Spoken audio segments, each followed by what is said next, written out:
नमस्कार, आपण पाहत आहे भांडा फोड न्यूज. एका दमात भ्रष्टाचारी कोमात. सोशल मीडिया, कर्जबाजारी, गुन्हेगारी, सट्टेबाजी, चोरी, मटका, जुगार, दारू, सावकारशाही, न्यायाच्या प्रतीक्षेत प्रशासन. भांडाफोड न्यूज. एका दमात भ्रष्टाचारी कोमात. पैशाच्या वादातून थरका. मुलाने 85 वर्षीय वडिलांचा केला निर्गुण खून. शाहूवाडीत पैशाच्या हव्याचा पोटी मुलगाच ठरला बापाचा काळ.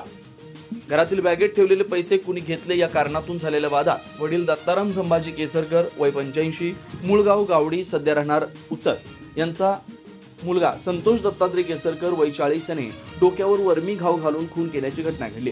गुरुवारी रात्रीच्या दरम्यान सदर घटना घडली. या हल्ल्यात दत्तात्रय केसरकर जागीच मृत्यू झाले. या प्रकरणी संतोष केसरकर यांना शाहूवाडी पोलिसांनी अटक केली आहे. घटनेची फिर्याद साधना संतोष केसरकर यांनी दिली. पोलीस व घटनास्थळावरून मिळालेल्या माहितीनुसार दत्तात्रय केसरकर यांचं मूळ गाव गावडी आहे. त्यांचा मुलगा संतोष केसरकर हा वडील व आपली पत्नी आणि मुलं यांच्यासमोर उचत इथं आपल्या घरात राहत होता. संतोष केसरकर हा कोल्हापूर इथं नोकरीत जात होता. त्याने घरात बॅगेत ठेवलेले पैसे सापडत नव्हते. यावरून पत्नी व अन्य कुटुंबियांशी त्याने घरात वादविवाद सुरू केला. मी बाहेरून परत येईपर्यंत माझे पैसे नाही मिळाले तर मी तुम्हाला सोडणार नाही अशी त्याने धमकी दिली. गुरुवारी सायंकाळच्या दरम्यान त्यांची पत्नी व मुलं हे शाळेची गॅदरिंग बघण्यासाठी मलकपू इथं गेले होते.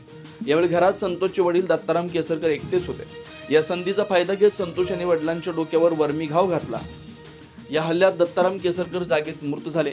खुनाचा पुरावा नष्ट करण्यासाठी फरशीवर सांडलेलं रक्त ओढणीने पुसण्याचा त्याने प्रयत्न केला. खून झाल्याची माहिती नागरिकांना समजताच त्यांनी तात्काळ पोलिसांशी संपर्क साधला. दरम्यान नागरिकांनी सतर्कता घेत संशयित संतोष केसरकर याला तात्काळ ताब्यात घेऊन पोलिसांच्या ताब्यात दिलं. दरम्यान दत्ताराम केसरकर हे माजी सैनिक म्हणून देशसेवा करून सेवानिवृत्त झाले होते. प्रामाणिक, सर्वांशी मिळून मिसळून वागणारे म्हणून ते सर्वत्र परिचित होते. दररोज मलकापूरला येऊन वर्तमानपत्र घेऊन जाणं, सामाजिक कार्यात सहभाग घेणं, आपल्या मूळ गाव गावडी इथं विविध कामांसाठी किंवा समाजातील कार्यक्रमासाठी जाणं, असं एक सर्वांशी मिळून मिसळून स्वभावानं वागणारे दत्ताराम केसरकर यांचा मुलगा याने खून केला. या घडलेल्या घटनेनं परिसरासह गावडी पंचकृषीत देखील हळहळ व्यक्त होते.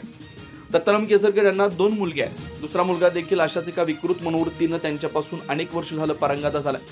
यात आता जवळ असलेल्या या दुसऱ्या मुलानं पैशाच्या हव्याचा पोटी बापाचा जीव घेतला. त्यामुळे प्रामाणिक, कष्टकरी आणि कुटुंब वत्सल असलेल्या दत्ताराम केसरकर यांच्या दुर्दैवी मृत्यूनं गावडीसह परिसरातून हळहळ व्यक्त होत होती.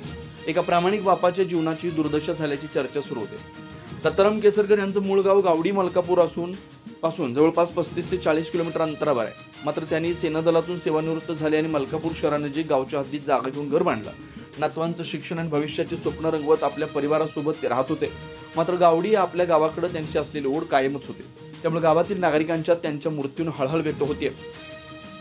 घटनास्थळी पोलीस निरीक्षक विजय घेरडे यांनी भेट देऊन पंचनामा करून अधिक माहिती घेतली. मलकापूर ग्रामीण रुग्णालयात शवविच्छेदन करून मृतदेह नातेवाईकांच्या ताब्यात देण्यात आला.